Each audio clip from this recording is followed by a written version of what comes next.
Hi everybody, Levi Clay here, and I'm back again to show you another little lick concept and idea developed from our previous lesson on the whole tone scale.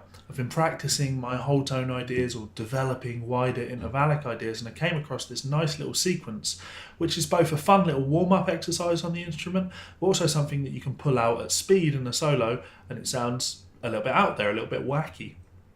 So the lick and the concept came from, as I say, practicing wider intervals when playing the whole tone scale. When you listen to a lot of people play the whole tone scale, you often hear this very boring, just playing the scale up, and I don't like that. I prefer to hear more intervallic things done with it.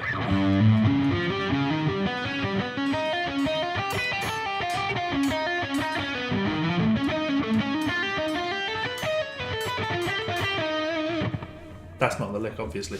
So what I'm getting at is when you look at the notes that are contained in the whole tone scale, you have the root, the second, the third, the flat fifth, the sharp fifth, and the flat seven. So there's a series of intervals there, and we can practice the scale using intervals. In fact, when we play the scale, that's playing in seconds, but we could also play the scale in thirds. We could play the scale in flat fifths. We could also play the scale in sixths. Or, of course, flat sevens. Now, the interval that I've been practicing is the sixth, or that flattened sixth, because I think it yields an interesting sound that is very different from the way that I would normally phrase. A lot of my blues and rock phrasing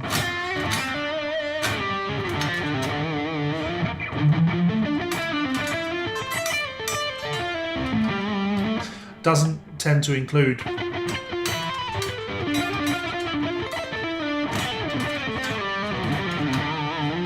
intervals wider than a third, maybe a fourth. I do play a lot of fourths. But yeah, sixths are definitely quite a wide interval. So practicing the whole tone scale using sixths yields a new, fresh and interesting sound. So I'm just going to play the entire scale in sixths, just so you can hear what that sounds like and see how I'm fingering that. And then I'll show you the part of it that I've drilled down into to create a lick. So the entire scale in sixths will sound like this.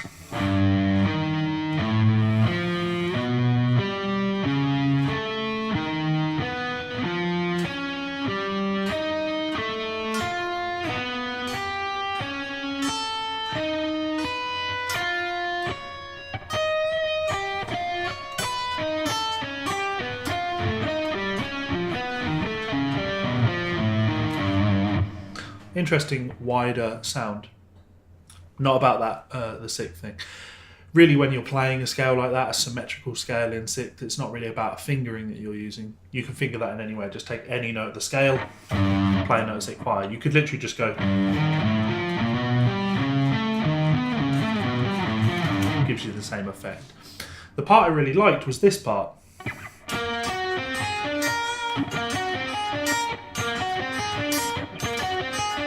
Now, if I just show you that, I'm not doing it in G anymore for some reason, I'm playing in A flat. I'm playing 3 on the G, 7 on the B, 5 on the G, 4 on the high E, 7 on the G, and 6 on the high E.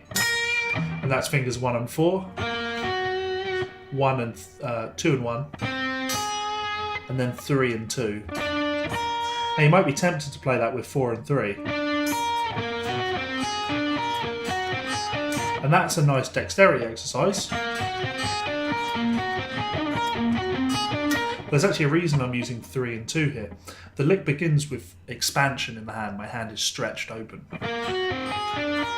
When I use fingers 3 and 2 here, my hand compresses. My first finger could never reach back and play that 3rd fret now because it's like I've moved position. In fact, if this was the note I started on,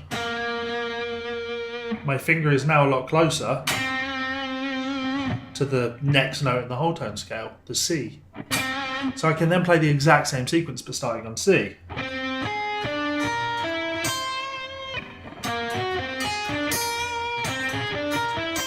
I can repeat.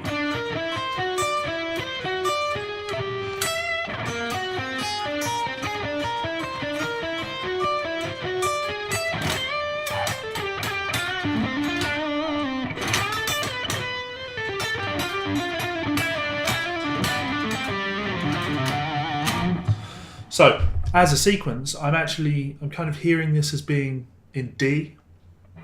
That note is in the scale.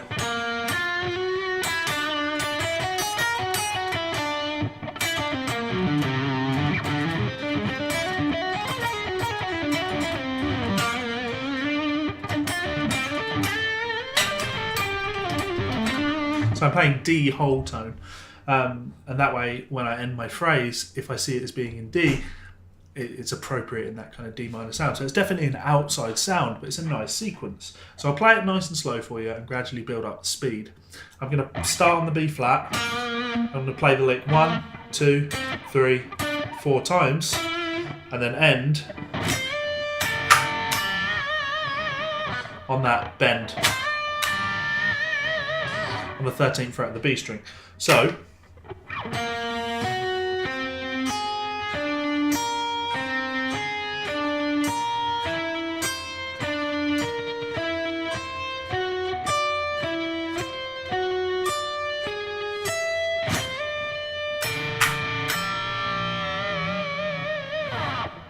a little bit faster.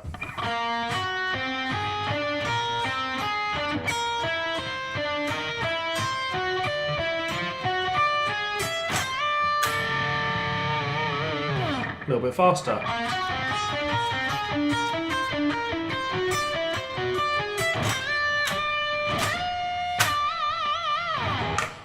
And then faster still. Now when I play this one past a certain speed, I find the best way to articulate it is pick and then hybrid pick. Use the middle finger.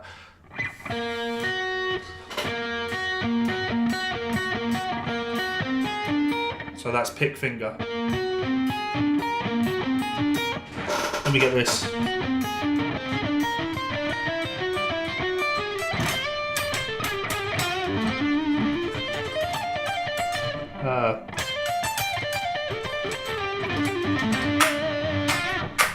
One more time.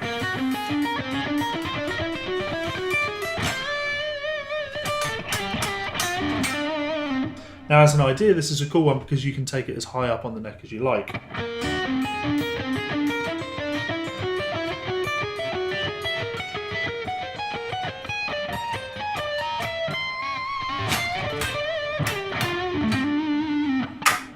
And it's really up to you how you use something like that. It's a nice little sequence and something that you can use to add a little bit of outside phrasing into what you're doing, either in a rock context or, of course, you know, it works in a blues context. It does work in a blues context.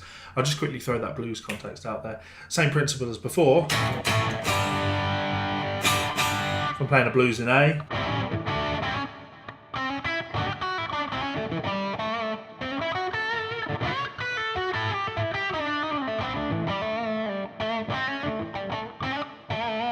wherever it is you happen to be doing. In bar 4, I can see that A7 sharp 5 and I can enter into this lick by hitting that major third.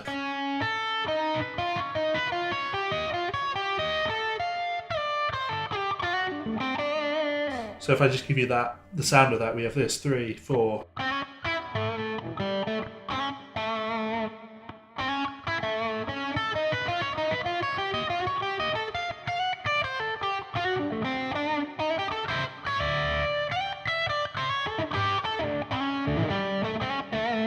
One more time, 3, 4.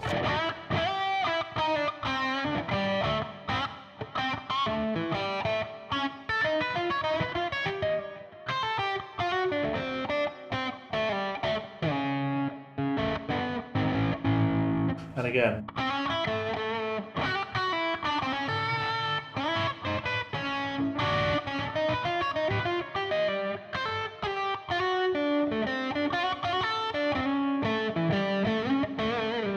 It kind of works. It gives you that outside sound. I'm creating a 7 sharp 5 sound.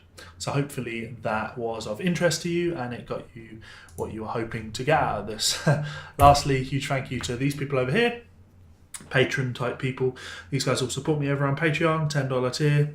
Their support is appreciated. It means I keep making better videos, and means I can spend more money on more gear. We've got lots of cool gear coming in the coming weeks that's going to make these videos even better. So massive thank you to those guys. $10 if you would like to join that list of great people, you can. Alternatively, you can support me on Patreon for as little as $1. You do so by clicking this button up here, subscribe by clicking this button down here, and check out 2 more of my videos here and here. Hit that like button, guys. See you in the comments, and I will see you for more videos soon. Peace out. Bye.